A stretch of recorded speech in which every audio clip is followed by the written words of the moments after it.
you're trying to remember and strong arm your way into your self-care. And that's exhausting.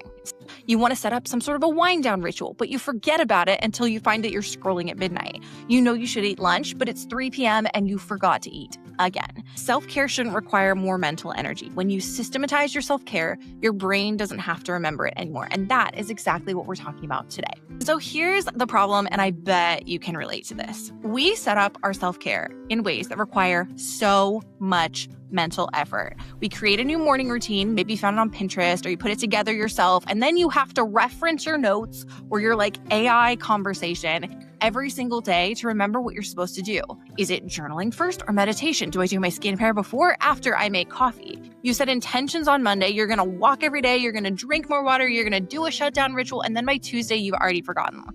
Life got busy, work got overwhelming, and those intentions went right out the window, right? You try to build habits, but they disappear the second life gets chaotic. And that is such a common experience. And often I think a reason why so many people hate routines. We're literally talking about routines on my year-end reset challenge inside of my school community this week. And literally the first thing I said is, hey, look, I get it.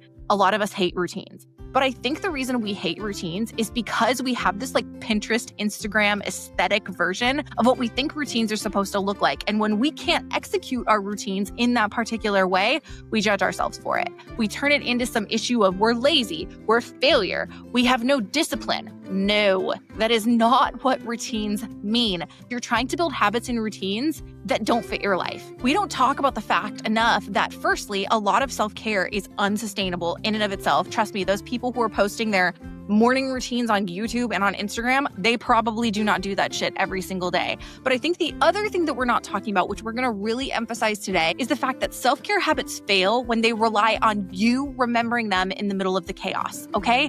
The real issue here is we are treating self-care like something that we have to manually operate instead of something that just happens. We're using the same mental energy that, let's be honest, is already maxed out, trying to remember to take care of ourselves. And that's just backwards. In this episode, here's the shift I want you to make. Systematizing your self-care.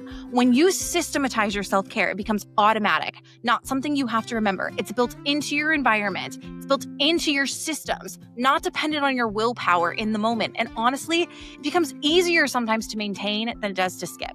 Because when your environment and your systems are set up to remind you, when your tools do the remembering for you, when your systems carry the weight, that's when self-care really sticks. So let me walk you through what this actually looked like. I'm going to share systems from my own life that have completely changed the game for me when it comes to my self-care. And I want you to listen for the pattern here because frankly, the goal of all of this is not for you to copy my system. It is not for you to copy my routines and my self-care habit. The goal is for you to understand the principle of systematizing your self-care so you can apply it to your own life. So system number 1, smart home automation. I slept on this for so long. I don't even think it's been a year and a half, definitely not 2 years since I got Alexa.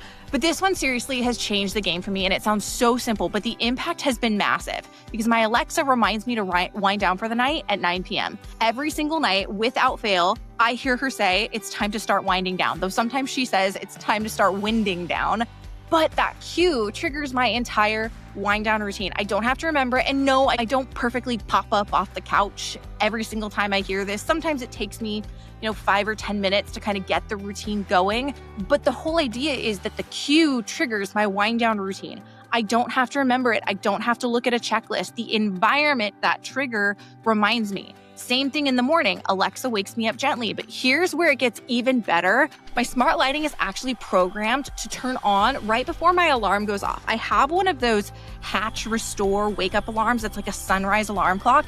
What I've actually found is as much as I love that, especially in the winter, that thing brightens up and I have my little sunrise alarm and it's like birds chirping. But when it's super freaking dark out until 8:30 in the winter, because we get no sunlight where I live in the winter, not no sunlight. I don't live in Alaska, but we have very, very short length of day in the winter. It's really hard to pull myself out of bed when my alarm clock has gone off, but my apartment is just pitch black. So this is something that I recently started where my smart systems trigger my lights to go on. My kind of vibey reddish smart lighting goes on. And then when I'm getting ready to wake up, it feels like it's more light out. It feels like it's later in the day and my body's a little bit more able to wake up. My nervous system just stays regulated and my day starts off really, really calm and not chaotic. And then throughout the day and throughout the morning, I have these voice reminders that are literally set up on a particular schedule to cue specific behavior. Time to put on workout clothes. I should probably even do a time to eat lunch. But the idea is the things that you need reminders of, they are things that you can prompt your smart tech to do. This is something when I was doing research on how can people who have ADHD design their routines to better support them. This was one of the things that came up is design your environment to support your ADHD. And that's kind of one of the ways I've really enjoyed doing it. And it makes it so I don't have to remember. My willpower isn't being drained, try to recall what I'm supposed to do next. The system handles it.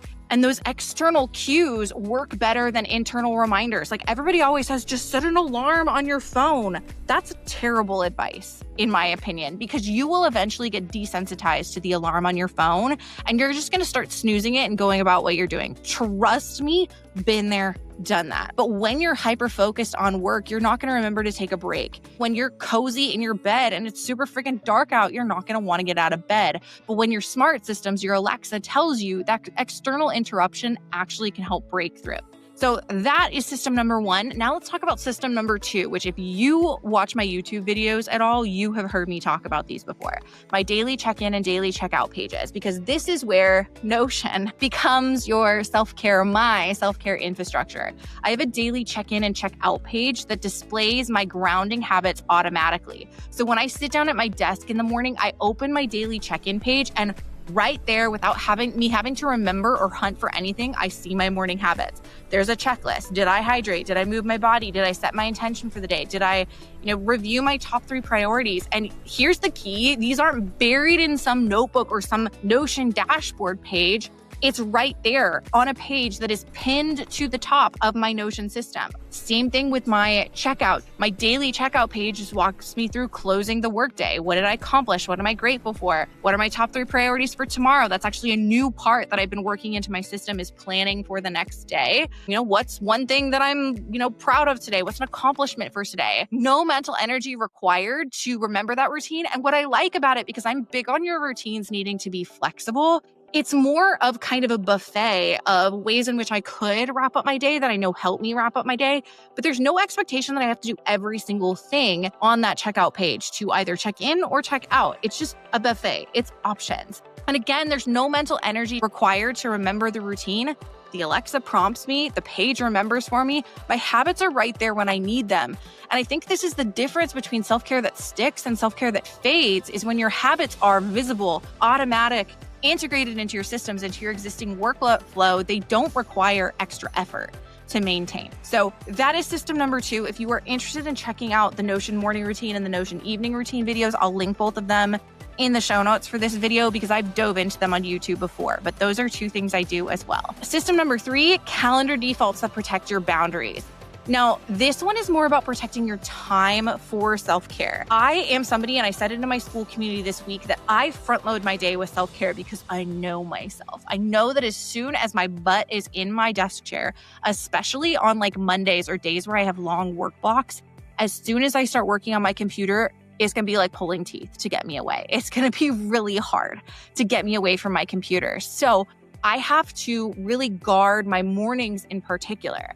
Because I think the thing with protecting your time for self-care is you can have all of the routines in the world and the intentions in the world, but if your calendar is packed with back-to-back meetings, you're not gonna have space for them, okay? So here's some things that I've done to kind of systematize in this regard. I set my default meeting times to be 45 minutes instead of 60. I even have 15 to 20 minutes instead of 30 for those shorter meetings. And most calendar apps let you do this. Calendly, Google Calendar, Notion Calendar, whatever you use. I use Acuity, which I actually had somebody say to me the other day, they're like, how do you not use the Notion Scheduler? Because the Notion Scheduler doesn't let you charge for meetings or sell meetings in packages. And I don't like the idea of using Notion Calendar for certain of my meetings and then Acuity for others of my meetings. So I just do them all inside of Acuity. But what this means when you set up your schedules like this is that buffer time happens automatically. every meeting I schedule has a 10 to 15 minute buffer. I don't have to remember to leave space. The system enforces it. I can enforce it to even give me more buffer than that if I want. I also have set times when people can schedule meetings with me. So they can't schedule before 10 a.m. The scheduler literally won't let them.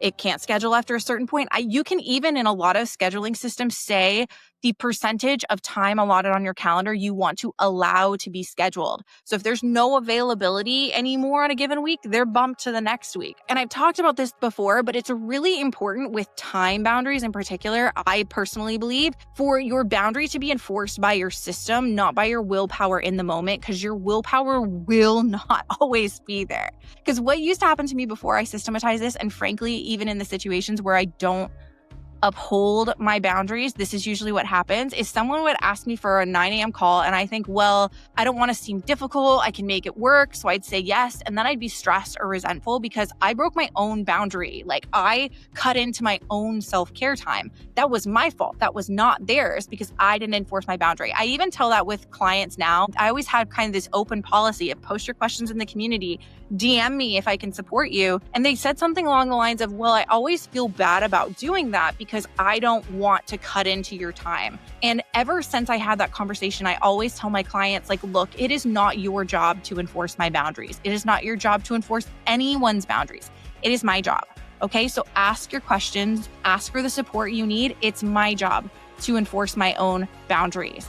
And, sometimes that's harder than other times. But I think this meeting situation is a situation where we can absolutely delegate that control over to our systems. The system says no for me. Those times literally aren't available. And there's no guilt because it's not personal. It's just how my calendar is set up. And the result is that my boundaries are protected by infrastructure, not by me having to defend them every single time or have that willpower to say no, especially if you're kind of a people pleaser. I don't have to do that every single time. So that's system number 3, which definitely is more about protecting your time for self-care, but important nonetheless. System number 4 is kind of more along the eating and feeding yourself side of things. I don't know about you, but I've been collecting recipes on Pinterest over the years. And then what I started to find is I would get really irritated when a beloved recipe on Pinterest was no longer there. Maybe that site got taken down or something. So I started to move a lot of my recipes into Notion. There's a recipe tracker in Notion. If you bought my Life and Solopreneur Business OS, there's a habit tracker and a recipe tracker inside of there. But this one is really about kind of the decision fatigue of feeding yourself. Let's be honest. Sometimes this is a huge energy drain that I don't think we talk about enough. Every single time you have to decide what to eat, what to cook, what groceries to buy, that's mental energy. And when you're already running on empty, a lot of those small decisions feel really massive. I highly recommend systematizing this in whatever way you can. Maybe that means you get fully prepared meal prep done for you. They literally send you your meals, you put them in the microwave, you cook them for 2-3 minutes. That's your food. That is a way of systematizing your food and your meals. Maybe it is just that you get, you select recipes and they send you everything you need to make that recipe. That's a slightly lower cost. Or something that I've been doing recently is I've been trying to spend slightly less money on food is I have go-to Trader Joe's recipes. And what I like about Trader Joe's as an option here is I can create and cook really, really nutritious, really delicious meals, but so much of it is frozen, right? So it lasts and it's really, really easy to whip up quickly. And I've been saving even my go-to Trader Joe's recipes in one place, recipes that are simple, that I actually like, that don't require a million ingredients or a ton of prep time. And I tag them as favorites. So when I'm heading to the store, I just filter by favorites or by Trader Joe's and boom, I have my list of things that I need. No decision fatigue, no what should I make this week, no scrolling through Pinterest for an hour trying to find something that sounds good or that's macro friendly or whatever. I always keep a running grocery list too in that kind of same area in my Notion system. So when I run out of something or I think, oh, I need to grab that, I add it to the list. And then when it's time to go shopping, the list's basically already done. And I think when you do stuff like that, healthy eating becomes easier, not another thing to figure out. And I think that is the goal when I talk about systematizing self-care. That's the goal, is we're trying to remove friction so the good choice is the easy choice, right? Which leads me to system number 5, which is kind of related to the previous one, auto ship subscriptions, okay?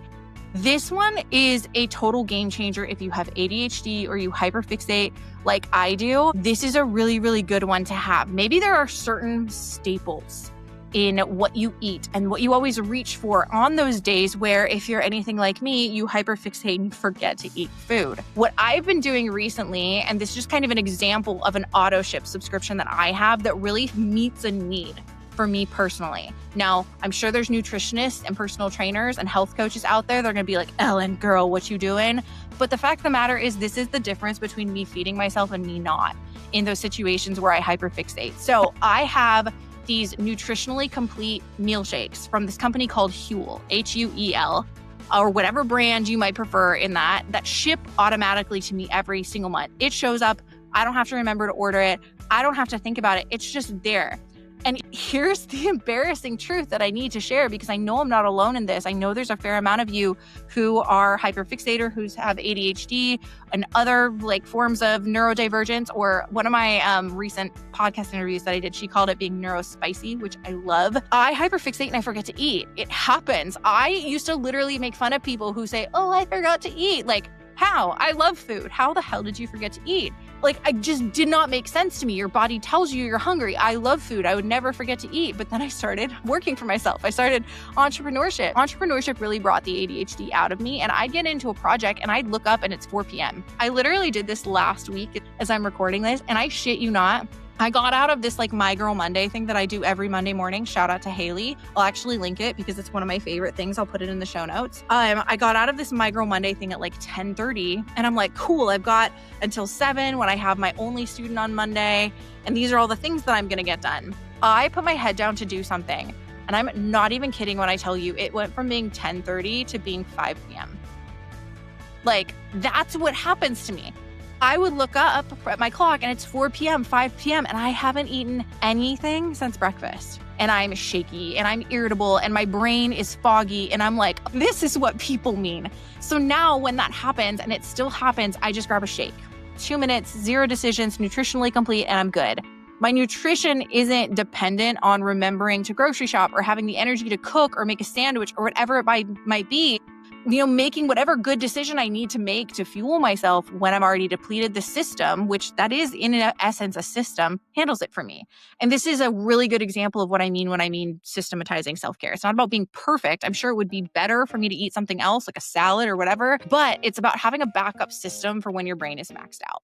Which leads me to system number 6, which is a shutdown ritual. This might be the most important one because when I talk about routines, and I don't talk about this enough on the podcast, there's so much shit that I feel like I don't talk about enough on the podcast. I think about our morning routines and our evening routines as on-ramps and off-ramps to our day. Like quite literally the on-ramps and the off-ramps you go on when you're getting on a highway. You need to get your butt up to 60, 70 miles per hour to get onto the highway. And you need to be able to slow yourself back down when you're getting off of the highway. That is what your evening and morning routines are for. And in this case, I think the shutdown ritual, the evening routine, is perhaps one of the most important ones. Because if you don't have a clear end to not just your workday, but to your freaking day, your brain will never shut off. And this is something I hear constantly from people. Your brain doesn't shut off and you just fade into exhaustion, right? I have an end of day checklist in Notion that kind of walks me through closing the workday. It's the same checklist every single day. So I'm not trying to remember what I'm supposed to do. I just follow the checklist, close open loops. I look at my inbox, my emails, my task list, and I ask myself, okay, is there anything urgent that can't wait until tomorrow? If yes, I handle it. If no, I leave it. And then I kind of plan for the next day. Tomorrow's top 3. What are the 3 most important things I need to accomplish tomorrow? This is a new part of my routine, but I just go through and I write them down. So I'm not lying in bed at 11 p.m. trying to mentally plan my day or worrying if I forgot something, which is honestly one of the biggest things. I try to do things like log my wins, like what went well today? What am I proud of? What did I accomplish? Because let's be honest, high achievers are notorious for only saying what we didn't get done. And I think this kind of has been helping me rewire that, even if I'm not perfectly consistent with it. And then this is kind of one of the keys, which I will admit sometimes I suck at because I tend to watch YouTube videos on my computer, guilty as charged, but I try to step away from my computer. Now, this is almost the part of not working on a laptop that I miss a little bit. I wish I could just be like, I close the laptop, but I work on a desktop computer when I'm home and I can't close the desktop computer. It's like this big ass screen and it's just there, right? So it's a little harder than like I close the laptop and I put my computer to sleep, but I do try to step away from my computer, go over to my couch, go over to my kitchen, whatever. And I think it's kind of that mental stepping away as well as the physical stepping away. I will fully admit that this is perhaps the work in progress one for me. Of all of the systems that I've shared with you today, this is probably the one that is the most work in progress. But I know that when I have a good shutdown routine, my brain knows work is done. There's a clear, again, off-ramp that is happening. There's a clear boundary between work mode and rest mode. And that's when rest actually becomes possible. Not just the I'm not working, but like true restorative wind down, my nervous system can come down, rest. And I think without having some sort of a ritual, some sort of a system or a shutdown routine for that, I can work right up until I go to bed. And I would just work until I was too tired to work anymore, or like my eyes started to hurt. And then I'd feel guilty for not doing more, or I wouldn't be able to actually fall asleep once I got into bed. But now I find that work ends intentionally and I can rest without as much guilt. There's still sometimes guilt because, again, I'm imperfect just like you are, but it allows my brain to shut down in a way that it otherwise wouldn't. Now, there's some systems here that are very hashed out. There's some systems here that are still a work in progress for me. But here's the pattern I want you to see across all of these 6 systems. Every single one removes the burden of remembering from your brain. They make self-care a path of maybe not least resistance, but sure as shit, they make self-care a path of less resistance. Instead of just one more thing your brain has to actively manage. Smart home automations put the reminders in your environment. They cultivate and create an environment that is supportive of the kind of self-care you want to have. Daily check-in pages put your habits in your face. Calendar defaults enforce boundaries automatically so your brain and you don't have to. Recipe trackers and auto-ship subscriptions remove the need to remember and eliminate that decision fatigue. And shutdown rituals, those on-ramps and off-ramps to our day, create clear endings and beginnings. And none of these things require willpower. None of them rely on you remembering their infrastructure. Because I think the key insight I want you to walk away with today is self-care fails when it requires constant mental energy. It succeeds, though, when it's systematized into your life, when your environment, your tools, your infrastructure do the remembering for you. And I think this is especially critical for high achievers, those who have ADHDs, those of us that have just these chaotic genius brains, because your working memory is already maxed out. You're already juggling a million things. Asking yourself to also remember your self-care routines and have the discipline to stop working in an hour and put on your workout clothes, that's not sustainable. That's a recipe for burnout, and it's a recipe for disappointing yourself. That's the shit that turns into, oh, I'm just lazy or undisciplined, or whatever, all the other shit we talk about ourselves. But when you systematize self-care, the same way you'd systematize any other part of your business or your life, that's when it actually starts to stick.